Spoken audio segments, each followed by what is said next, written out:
एक बार एक बेटा अपनी माँ से बोला, माँ मुझे तेरा हक अदा करना है। माँ ने मुस्कुरा के कहा, बेटे रहने दे, इसकी कोई ज़रूरत नहीं है। बेटे ने फिर कहा, नहीं माँ, मैं अब कामयाब हो गया हूँ, मैं अब चाहता हूँ कि मैं तेरा हक अदा कर दूँ। माँ ने कहा, चल ठीक है, तेरी ज़िद है तो आज रात तू मेरे साथ सोएगा मेरे कमरे में। बेटे ने कहा, ठीक है माँ। माँ बूढ़ी हो चुकी थी तो माँ चारपाई पे पलंग पे लेट गई और उसी के नीचे साइड में बेटे का बिस्तर बिछा दिया। अब माँ की आधी रात में आँख खुलती है।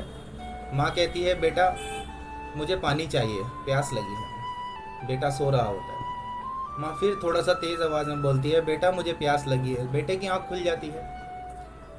बेटा कहता है, अच्छा मैं देता हूँ। बेटा उठता है, माँ को एक गिलास पानी दे देता है और फिर लेट जाता है।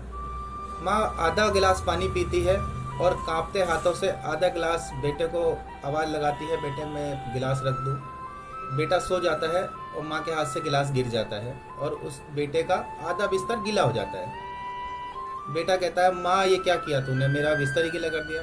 चल कोई बात नहीं, मैं दूसरी साइड सो जाता हूँ। थोड़ी देर के बाद माँ को फिर प्यास लगती है। माँ कहती है, बेटा मुझे प्यास लगी है। बेटा फिर उठ जाता है। बेटा कहता है, अच्छा माँ अभी ला के देता हूँ। बेटा फिर एक गिलास पानी देता है। माँ आधा गिलास पानी पीती है और आधा गिलास उसके हाथ से फिर गिर जाता है। उसके दूसरी साइड का बिस्तर भी गीला हो जाता है। वो कहता है, माँ तूने मेरा पूरा बिस्तर ही खराब कर दिया। कहता, चल कोई बात नहीं, मैं दूसरा बिस्तर बिछा लेता हूँ। वो दूसरा बिस्तर बिछा लेता है। थोड़ी देर के बाद माँ को फिर प्यास लगती है। तो ऐसा 3-4 बार हो जाता है। तो बेटा कहता है, माँ तू पागल हो गई है क्या, सारी रात खराब कर दी तूने मेरी, सोने नहीं दे रही है, बार बार पानी मांग रही है और मेरा बिस्तर गीला कर दे रही है। तो माँ मुस्कुरा के जवाब देती है। माँ कहती है, बेटा मेरे हाथ से तो तेरे बिस्तर पे पानी गिरा है, तू तो मेरे बिस्तर पे पेशाब किया करता था, तू तो मेरे बिस्तर पे गंदगी किया करता था।